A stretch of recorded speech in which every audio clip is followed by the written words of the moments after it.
மீண்டும் இணைந்திருக்கின்றோம் ஆதவனின் தமிழை வணக்கம் நிகழ்ச்சிக்குள்ள இப்ப நாங்க இணைந்திருக்கிற பகுதி அறுதி பக்கத்தினூடாக பல்வேறுபட்ட துறை சார்ந்தவர்கள், முக்கியமாக கலைத்துறையில பயணிக்கிறவங்களை அழைத்து வந்து நேர்காணல் பண்றது வழக்கம்.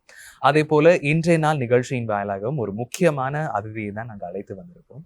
முக்கியமாக கலை அப்படின்னு சொல்லும் போது, கலை என்பது திறமையினூடாக வளர்க்கக்கூடிய ஒரு விடயமா இருக்கலாம். அதையும் தாண்டி தமிழை பறைசாற்றி தமிழுடைய நாமத்தை வந்து ஒரு எழுத்து மூலமா பிறப்பிக்கணும், வார்த்தைகள் மூலமா சொல்லணும் என்றதை தாண்டி பல்வேறுபட்ட செயல்களை செய்துட்டு வராங்க.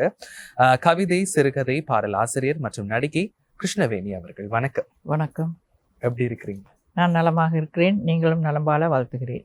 உங்களை சந்திச்சது ரொம்பவும் மகிழ்ச்சி எங்களுக்கு. எனக்கும் உங்களை சந்தித்தது மிக்க மகிழ்ச்சி. நிச்சயமாக. முக்கியமாக இந்த இடத்தை பார்க்கும் பொழுது நிறைய விருதுகள், உங்களுடைய கைவண்ணத்துல ஆக்கப்பட்ட எழுத்துக்களால் உருவாக்கப்பட்ட புத்தகங்கள் இங்க இருக்கு. முதலாவது வாழ்த்துக்கள் இந்த அளவு தூரம் பயணத்துக்கு. நன்றி. அதாவது வந்து ஆரம்பத்துல நாங்க பேசும்போது சில விஷயங்களை சொல்லியிருந்தீங்க. உங்களுடைய ஆரம்ப பயணம், கலைக்கான பயணம் என்பது வந்து ஒரு வானொலி துறையில இருந்து ஆரம்பிச்சு.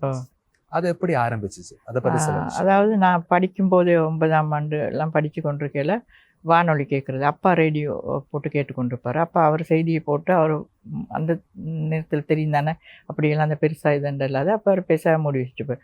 அது பிறகு நான் கொஞ்ச நாள் போக எங்கள்ட வீட்டு ரேடியோ ஒன்று வாங்கின பிறகு அதை தொடர்ந்து அந்த பாட்டுகளை கேட்டுக்கொண்டு வரக்குள்ள பிறகு அந்த இலங்கை வானொலி வர்த்தக செய்யம் இருந்தது தானே, அதில் அந்த பூவும் பொட்டும் மற்ற இந்த தேர்ந்த இசை மாலை, இசையும் கதையும் அப்படின்னு நிறைய நிகழ்ச்சிகள் போகும்.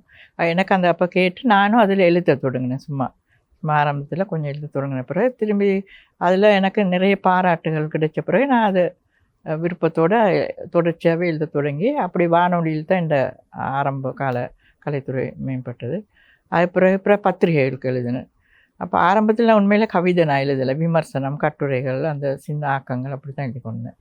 அது பிறகு தான் கவிதை எழுத தொடங்க. ஒரு கவிதை எழுதி பத்திரிகை போட்டோன்னே நிறைய பாராட்டு கிடைச்ச பிறகு தொடர்ச்சியாக நான் கவிதைகளை எழுத தொடங்கினேன்.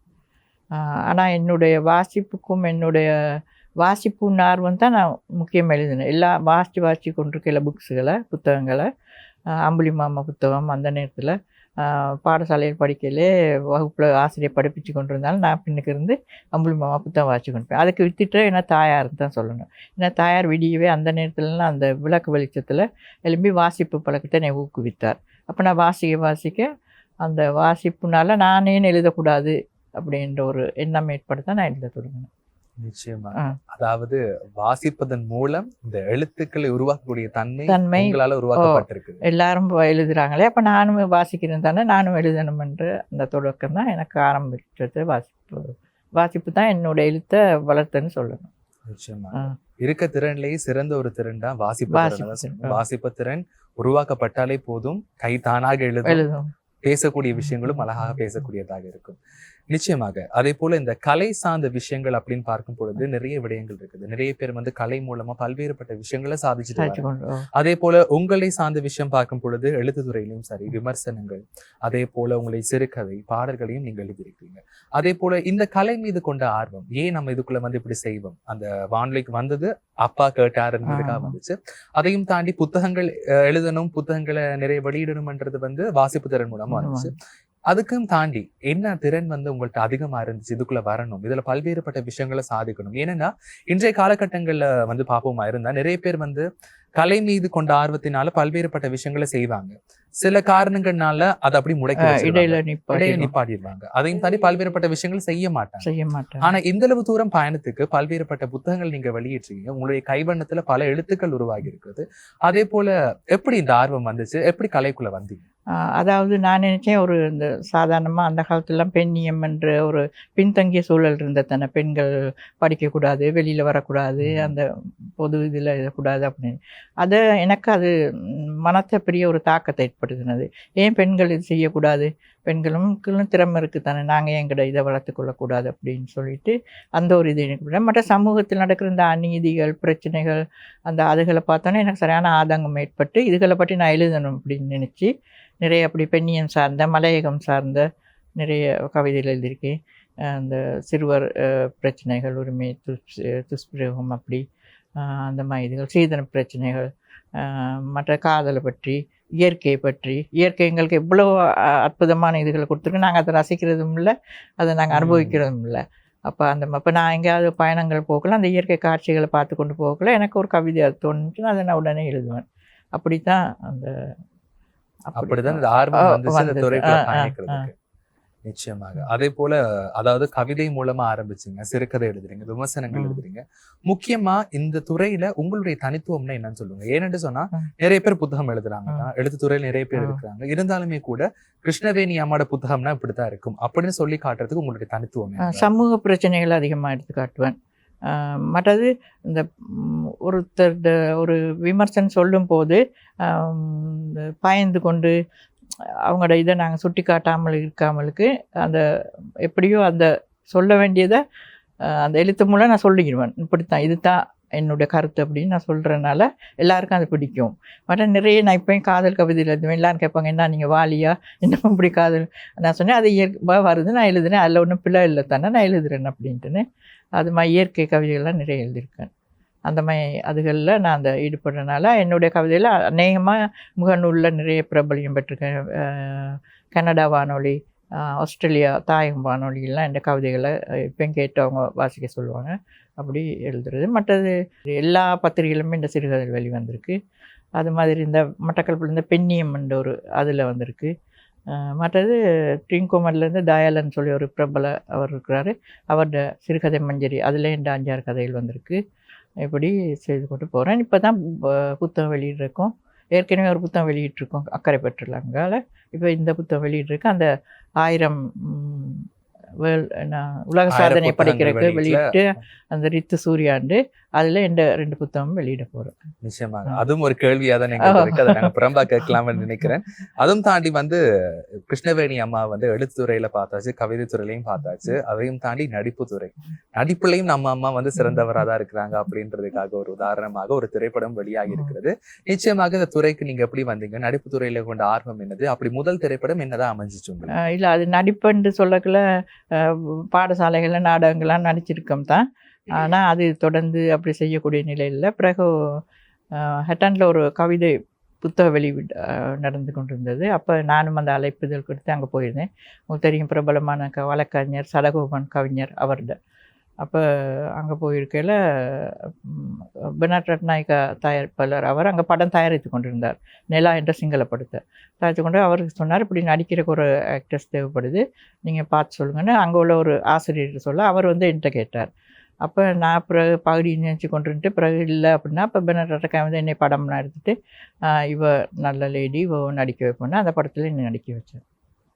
அதுக்கான வரவேற்பு எப்படி இருந்துச்சு? நிச்சயமா நல்ல வரவேற்பு கிடைச்சது. உறவினர் சரி, நண்பர்களும் சரி, எல்லாம் நல்ல வரவேற்பு கிடைச்சது. அந்த படங்கள் பிறகு எங்களுக்கு கொழும்புல முதல் இது போட்டு காட்டப்பட்டது.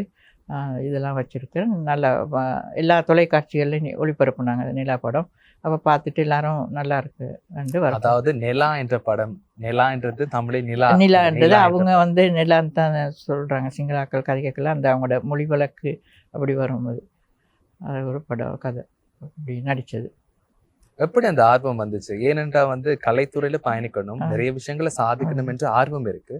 ஆர்வம் இருந்தாலும் கவிதை எழுதிட்டு இருக்கலாம், எழுத்துத்துறையில எழுதிட்டு இருக்கலாம், காதல், பெண்ணியம், இயற்கை சார்ந்த விஷயங்களே நம்மளுடைய இயற்கை பேசும் பொழுது எங்களுடைய கை எழுத்துத்துறை மூலமா சாதிக்கப்படும் அப்படின்னு நிறைய விஷயங்களை செய்திருந்தாலுமே கூட திடீரென்ற ஒரு மாற்றம் நடிப்பு இதுலயும் நாம செய்யலாமா, இது நம்மளும் முடியுமா? அந்த ஃபர்ஸ்ட் கேமரா அப்பியரன்ஸ்னு சொல்லுவாங்கல்ல, கேமரா முன்னுக்கு அந்த கேமரா ரோலிங் ஆக்ஷன் அப்படின்னு சொல்லும் போது அந்த பயம் எதுவும் இருந்துச்சா? அந்த ஆரம்ப கட்டம் எனக்கு அது நான் சாதாரணமா எழுதி அப்ப எல்லாரோடைய பழகி எல்லா இடமும் அப்படி போயிருக்கனால அந்த எனக்கு அவ்வளோ இதாக அப்படி ஒன்றும் தெரியலை. போனோடனே நடிக்க சொல்லி அவங்க சொல்லி தந்தாங்க அப்படி இப்படி செய்ய சொல்லி, அதுக்கேற்ற மாதிரி நானும் செய்தேன். அப்போ அங்கேயும் கூட நல்லா நல்லா நடிக்கிறேன் அப்படின்னு சொல்லி தான் சொல்லப்பட்டது. அந்த பெருசாக எனக்கு அந்த அவ்வளோ தூரத்துக்கு பெருசாக இதுன்னு தெரியலை. சில வேளை தொடர்ந்து படங்கள் கிடைச்சிருந்தா நல்லா நடிச்சிருக்கலாம் போல். அதுக்கான சந்தர்ப்பம் இல்லைன்னா நான் இருக்கிறது பலாங்குடையில், கொழும்புகளுக்கு செய்ய முடியாது, கஷ்டம் தானே ட்ராவலிங், மற்ற குடும்ப பிரச்சனைகள்னால அதை நான் தொடர்ந்து செய்ய முடியாத ஒரு நிலை. நிச்சயமாக.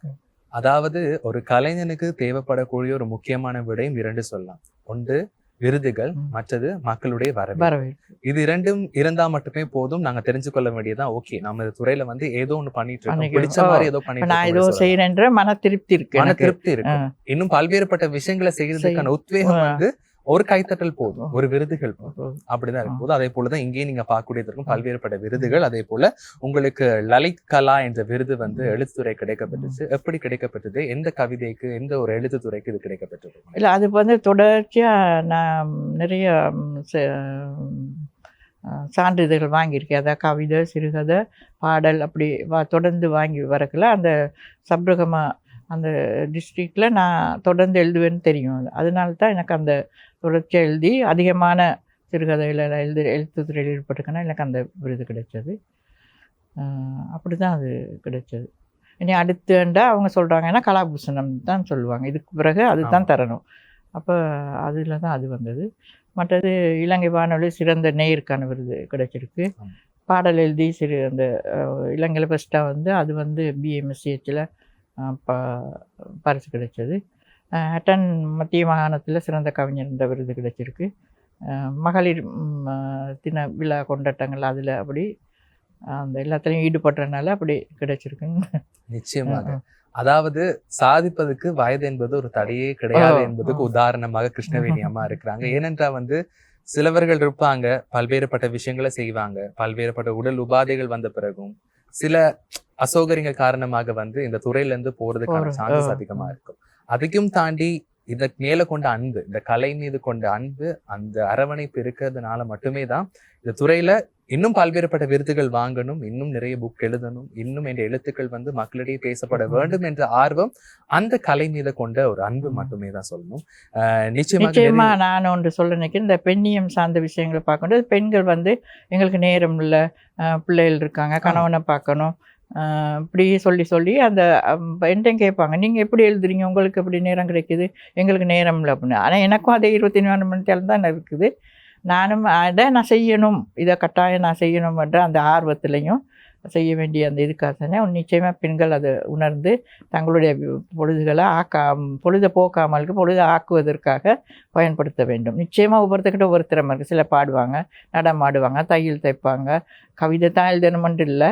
அப்போ உண்மையிலே பெண்களும் அதுக்காக ஒரு நேரத்தை ஒதுக்கி தங்களுடைய திறமையை வெளிப்படுத்தி சமூகத்தில் முன்மாதிரியாக திகழ வேண்டும் என்று நான் எல்லா பெண்களுக்கும் பெண்ணியம் சார்பாக கேட்டுக்கொள்கிறேன். நிச்சயமாக அது ஒரு முக்கியமான விடயம். ஏனென்றால் பெண்ணுடைய வாழ்க்கை என்பது திருமணத்துக்கு முன்பு ஒரு வேறு வாழ்க்கை, திருமணத்துக்கு பின்பு என்பது ஒரு வேறு வாழ்க்கை. அந்த இரு வாழ்க்கையிலையும் வந்து எங்களுடைய நிறைய விடயங்களை செய்யணும், எங்களுக்கு பிடிச்சது போல வாழணும் அப்படின்னு நாங்க பார்ப்போமா இருந்தா சமூக ரீதியாகவும் பர்சனலாகவும் சில விஷயங்களை உங்களுடைய அம்மா அப்பாவோட அரவணைப்போட அவங்களுடைய கருத்துக்கு ஏற்ற போல பல்வேறுபட்ட விஷயங்களை செய்யலாம். ஆனா திருமணத்துக்கு பிறகு என்ற வாழ்க்கை என்பது வந்து முற்றிலும் மாறுபட்ட ஒரு வாழ்க்கை சொல்லலாம்.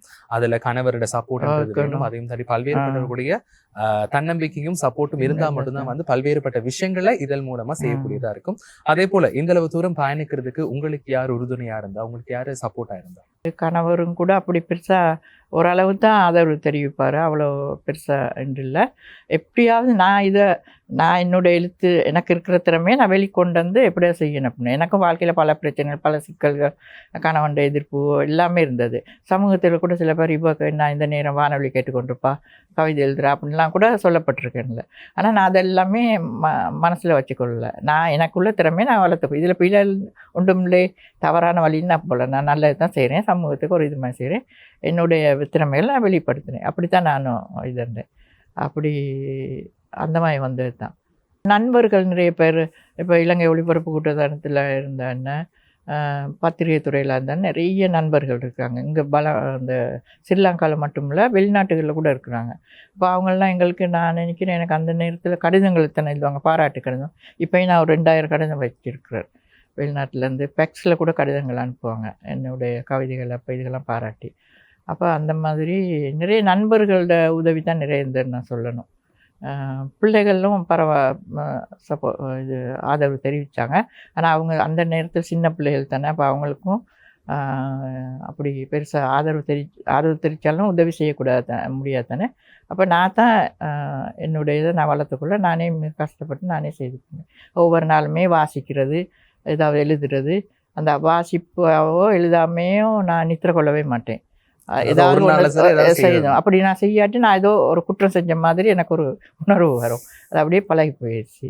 எத்தனை வேலை இருந்தாலும் எத்தனை பிரச்சனைகள் இருந்தாலும் அது செய்துட்டு தான் நான் இதன் அந்த ஒரு வாழ்க்கை போக்குன்னு காரணம். அந்த வாழ்க்கை போக்குல வந்து ஒரு நாளாவது நான் எழுதணும். இப்ப நான் அன்னைக்கு நேசிக்கணும் என்ற சாப்பிடுறது, உடை உடுத்துறது, அந்த மாதிரி தான் எனக்கு எழுத்தும் என்பதும். ஒவ்வொரு நாளுமே நான் எழுதணும், வாசிக்கணும். அப்படி ஒரு நிலையில தான் நான் அதாவது அன்றாடம் செய்யக்கூடிய வேலைகள்ல இது இது ஒரு ஒரு கடமை, ஒரு ஒரு கடமையா கடமை. இருக்க வேண்டும். நிச்சயமாக அதை கேட்கும் போது கொஞ்சம் இன்ட்ரெஸ்டா இருக்கு. என்னன்னு சொன்னா வந்து நிறைய பேர் வந்து இது சார்ந்த விஷயங்கள் என்னத்தான் அந்த ஒரு அன்பு, அந்த அரவணைப்பு, அதுல மேல ஒரு இஷ்டம் இருந்தாலுமே கூட சில வேலை பழு காரணமாக ஐயோ அது பிறகு பார்த்துக்கலாம், பிறகு செஞ்சு கொள்ளலாம் அப்படின்ற ஒரு மைண்ட் செட்ல சில பேர் இருப்பாங்க. இருந்தாலுமே கூட அதையும் ஒரு ஒரு விடயமா எடுத்துக்கொள்ளாம அதையும் ஒரு புறம்பா வச்சு இதுக்கான ஒரு இடத்தையும் அந்த ஒரு நாள் தேவைகள்ல இதையும் ஒன்றுன்னு தான் நான் நினைச்சிட்டு வாழ்ந்துருக்கேன். அப்ப அந்த ஒரு மாசத்துக்கு ஒரு கதை எழுதி நான் ஒரு வருஷத்துக்கு எழுதாம அப்படி விடாமலுக்கு இதுவும் என்னோட கடமைகள்ல அன்றாடம் ஒன்றுன்னு தான் நான் நினைச்சேன். ஒவ்வொரு நாளுமே அப்படியே நான் தொடர்ந்து செய்து கொண்டே வரேன். அதனால தான் என்னால் வெற்றி பெற முடிகிறது நான் நினைக்கிறேன். அது உண்மைதான். இவ்வளவு எனக்கு நோய்கள் எல்லாமே மனம் தளரக்கூடாது. எத்தனை பிரச்சனைகள் வந்தாலும் மனம் தளராம நாங்கள் செய்ய வேண்டியதை சரியா செஞ்சா நிச்சயமா எங்களுக்கு அங்கீகாரம் கிடைக்கும் என்னுடைய நம்பிக்கை. அது உண்மைதான். ஏனென்றால் வந்து அங்கீகாரம் கிடைக்கப்பட வேண்டும் என்றால் பல்வேறுபட்ட செயல்களை வந்து எங்களிடத்தை நாங்க செய்து கொள்ள வேண்டும். அந்த அப்டேட்ஸ்ன்றது உருவாக்க வேண்டும். பல்வேறுபட்ட விஷயங்களை, கலை சார்ந்த விஷயங்களோ எந்த துறை சார்ந்த விஷயங்களா இருந்தாலும் சரி, அந்த முயற்சியும் அந்த தன்னம்பிக்கையும் இருக்குமா இருந்தா நிச்சயமா எந்த துறையிலையும் சாதிக்கலாம். நட்சத்திரம் நாங்க தான் அந்த இடத்துக்கான ஒரு நட்சத்திரம் சொல்லலாம். நீங்களே ஒரு அறிவிப்பாளர் இருக்கிறீங்க, நீங்களும் அப்படி நினைச்சு இதன்றதான் உங்களுக்கு அதுக்கு அடுத்து மேல அடுத்தபடிக்கு போகலாம். அந்த ஒரே இடத்துல நிற்காமலுக்கு தொடர்ச்சியா எந்த விஷயமே நாங்கள் தொடர்ச்சியா செய்து கொண்டு போவோம். நல்ல விடை செய்யும் போது நிச்சயமா எங்களுக்கு நல்ல ஒரு அங்கீகாரம் கிடைக்கும் என்பது தான் என்னுடைய நம்பிக்கை. கட்டாயமாக. அதே போல ஒரு முக்கியமான விடயம், அதாவது இந்த அளவு துறை பயணத்தில் இந்த ஒரு பெரிய நீண்ட பாதை என்று சொல்லலாம். அதாவது வந்து வாசிப்பு திறனூடாக ஆரம்பிச்சு பல்வேறுபட்ட எழுத்துக்களின் மூலமாக எழுத்துத்துறையிலையும் பல்வேறு விஷயம் சாதிச்சு பல்வேறுபட்ட விருதுகளும் வாங்கியிருக்கீங்க. இந்த அளவு தூரம் பயணிக்கிறதுக்கு நீங்க எதிர்கொண்ட சவால்கள் எதுவும் இருக்கா? அதான் பொருளாதார சிக்கல் வந்திருக்கு. தெரியும் தானே, கொரோனா வந்து அந்த பிரச்சனைகள், மற்றது சமூகத்தில் எதிர்ப்பு, குடும்பங்களில் சில நேரங்களில் தொடர்ச்சியாக எழுதி கொண்டிருக்கையில், வானொலி கேட்டுக்கொண்டிருக்கையில் அப்போலாம் சிக்கல்கள் வந்திருக்கு. அது எல்லாத்தையுமே நான் சமாளித்து தான் செய்து கொண்டு என்னுடைய முன்னேற்றத்தை நான் ஏற்படுத்தி கொண்டேன்னு சொல்லுவேன். அதாவது ஒரு முக்கியமான விடயம் நிகழ்ச்சியின் வேலாக நீங்க செய்ய போற ஒரு அடுத்த ஒரு விடயம் என்று சொல்லலாம். அதாவது 1000 புத்தகங்கள்ல வெளியீடு இந்தியாவில் இடம்பெற்றது. ரித்து சூரிய தலைமையில வந்து 1000 புத்தக வெளியீடுகள் வந்து வெளியிட முக்கியமாக உங்களுடைய 2 புத்தகங்களும் வெளியாக இருக்கிறது. என்ன புத்தகம், என்ன விடயம் வந்து அதுல உள்ளடக்கப்பட்டிருக்கு? அதுல நான் சொன்னா போல முதலாவது புத்தகம் வந்து தீயில் குடித்த பூ. இதுல வந்து எல்லா விதமான அந்த நான் சொன்ன மலையகம் சார்ந்த, பெண்ணியம் சார்ந்த, அந்த தந்தையை பற்றி, குடும்ப சிநேகதனை பற்றி, அப்படியே பலவிதமான கவிதைகள் அடங்கியிருக்கிறது. இது வந்து கொஞ்சம் பெரிய கவிதைகளாக இருக்கிறது. மற்றது அடுத்தது வந்து மெய்மை என்று, இது வந்து சின்ன சின்ன கொஞ்சம் டக்குன்னு அந்த சொல்லக்கூடியன்னு சொல்லுவாங்க, அப்படி சின்ன கவிதைகள் இருக்குது. இப்போ 2 புத்தகங்கள் இல்லை வெளியிடுறேன்னா, இந்த வழியில் பிறந்த வழிகள் அப்படின்ட்டு பல தலைப்புகளில் 2 புத்தகம் வெளியிடுறேன். அதில் அதாவது உங்களுடைய கவிதைகள் சொல்லக்கூடிய விடயம் தற்போது அதாவது மக்கள் ரீதியில் நடக்கக்கூடிய அனைத்து விடயங்களையுமே வந்து எழுத்துக்கள் மூலமாக சொல்லி, சமூக பிரச்சனைகள்லாம் நிறைய சொல்ல. இப்போ சாதாரணமாக இப்போ சமூகங்களில் பிரச்சனைகள் கூட தானே. இப்போ எல்லா இடம் பார்த்தா இப்போ நாங்கள் முகநூலை எடுத்தாவே அதை பார்க்கக்குள்ளே சரியான கஷ்டமாக இருக்கும். அப்படி அப்போ அன்றைக்கு நான் நடக்கிற விடயங்களை வந்து நான் கவிதையாக எழுதிடுவேன். இப்போ சாதாரணமாக ஒரு பெண்ணியம் ஒரு சார்ந்த ஒரு விடயமாக இருந்தாலும் சரி, மலைய பெண்கள் அடிமை வாழ்க்கை, அவங்களோட பொருளாதார சிக்கல், அதை பற்றியெல்லாம் நிறைய எழுதியிருக்கேன். அவங்களோட வாழ்க்கை இன்னமும் அந்த லயன் வாழ்க்கையில் தான் வாழ்ந்து கொண்டிருக்காங்க, அதை பற்றி. ஆனால் சில பெண்கள் கூட இன்னுமே அந்த பிற்போக்கான சிந்தனையில் விடுபடாமலுக்கு முற்போக்கான சிந்தனைக்கு வரணும் அப்படின்ற அந்த இதுகளை எழுதியிருக்கார். மற்ற நிறைய காதல் கவிதைகள் எழுதியிருக்கார், இயற்கை, அப்படி நிறைய எழுதியிருக்கார். நிச்சயமாக. நிகழ்ச்சியின் இறுதியாக ஒரு சில கவிதைகள் எங்களுக்காக. முதலாவது கவிதை பற்றிய ஒரு கவிதை. கவிதை: புத்தகமே எனக்கு போதிமரம், வாசிப்பே எனக்கு யாசிப்பு, எழுதுவதே எனக்கு தவம், தாள்களே எனக்கு தங்கம், தனிமையே எனக்கு இனிமை, கற்பனையே எனக்கு தொழில், என் 5 விரல்களும் எனக்கு பேனைத்தான், கவிதையே எனக்கு கண்கள். அதாவது கவிதைக்கே ஒரு கவிதை. மலையை சார்ந்த கவிதை. நிலையினை மாற்றுவாயா. கண்ணே, காலை எழுந்தவுடன் என் கைகளில் உன்னை ஏந்தி கன்னத்தில் முத்தமிட்டு உன் பிஞ்சு கால்களை மார்போடு அள்ளி அணைத்து பாலூட்ட ஆசைத்தான். என்ன செய்வேன்? நித்தம் அதிகாலையில் சங்கொலி கேட்டு அவசரமாய் தலைமயிரை அள்ளிச் சொருகி கொழுந்து கூடைய தலையில் மாட்டி நடுங்கும் பனிக்குளிரில் குதிரை போல் வேகமாய் புரட்டுக்களத்துக்கு ஓடுகையில் பாசமெல்லாம் பருதியை கண்ட பனித்துளி போல் பறந்தே போகுதே. மதியம் பிள்ளை மடுவத்திலிருந்து வீட்டுக்கு தூக்கி வந்து உன்னை மடியில் வைத்து கொஞ்சி உன் மழலை மொழி கேட்டு உன்னை கட்டி அணைத்து பாலும் சோறும் ஊட்டி பரவசப்பட ஆசைத்தான். என்ன செய்வேன்? பச்சை மாவில் பிசைந்த பாதி ரொட்டியை அவசரமாய் அரைவயிறு விழுங்கி பச்சை தண்ணீரை குடித்து கத்தும் கங்காணிக்கு பயந்து கடுகதி போல் மதிய வேளை மீண்டும் மலைக்கு ஓடுகையில் பாசமெல்லாம் பஞ்சாய் பறந்து போகுதே. மாலை வேளை மடுவத்திலிருந்து உன்னை தூக்கி வந்து மடியில் கிடத்தி முத்தமிட்டு முளைப்பால் ஊட்டி சந்தோஷப்பட ஆசைத்தான். என்ன செய்வேன்? கசிப்பு கொடுக்க அப்பா பட்ட கடனை அடைக்கவும் ஆட்சியின் செத்த வீட்டுக்கு அதிகாரத்துறையிடம் வாங்கிய கடனை அடைக்கவும் அரை வயிறு சோட்டுக்காய் நித்தம் மலையேறி ஓடோடி மாடாய் உழைத்தும் சத்தான சாப்பாடு இன்றி சோகை பிடித்து உதிரமின்றி பால் சுரக்காமல் போவதால் பாவி என் மனசில் உள்ள பாசமெல்லாம் பாலைவனமாய் வறண்டு போகுதே. நீ வளர்ந்து நன்றாய் படித்து பல்கலைக்கழகம் போய் பட்டங்கள் பெற்று சட்டங்கள் கட்டு வந்து பரம்பரவாய் வாயுங்கள் நிலையினை மாற்றுவாயா. அழகா இருக்கிறது. அதாவது ஒரு மலையகத்துல வாழக்கூடிய ஒரு தாயின் வாழ்க்கை காலையில் எலும்பின உடனே அந்த ஏக்கமும் அந்த தவிப்பும் என்பது அந்த எழுத்துக்களினூடாக விளங்குகிறது. அதையும் தாண்டி அவங்களுடைய வாழ்க்கையில அன்றாடம் நடக்கூடிய ஒரு செயல், அதாவது அந்த பிள்ளைதான் அவங்களுடைய மலையகத்தின் வாழ்க்கையை போக்க மாற்ற வேண்டும், அதுவும் பட்டங்களோடு சட்ட தெரிந்து மாற்ற வேண்டும் என்றது உங்களுடைய கவிதையில சொல்லப்படுது. நிச்சயம் அழகா இருந்துச்சு கேட்கும்போது. நன்றி. நிகழ்ச்சியின் வாயிலாக நிறைய விடயங்கள் எங்களுக்காக சொல்லியிருந்தீங்க. அதே போல நிகழ்ச்சியின் நிறைவா எதிர்காலத்துல என்னென்ன பண்ண இருக்கிறீங்க? அதே போல எதிர்காலத்துல இன்னும் புத்தகங்கள் வெளியாக தயாராக இருக்கிறதா? இப்போ ஏற்கனவே இப்போ இந்த புத்தகம் அந்த உலக சாதனை இதில் வெளியிட்ட பிறகு நான் இப்போ நினச்சிருக்கேன், கவிதை புத்தகங்கள் வெளியிட்ட விட சிறுகதைகளை தொகுத்து ஒரு புத்தகமாக வெளியிடணுன்ற ஆசை இருக்கிறது. ஏன்னா நிறைய சிறுகதைகள் எழுதியிருக்கேன். பத்திரிகைகள் வந்தது, சஞ்சிகைகள் வந்தது எல்லாமே தொகுத்து ஒரு சிறுகதை புத்தகம் வெளியிடணும்னு நினச்சிருக்கேன்.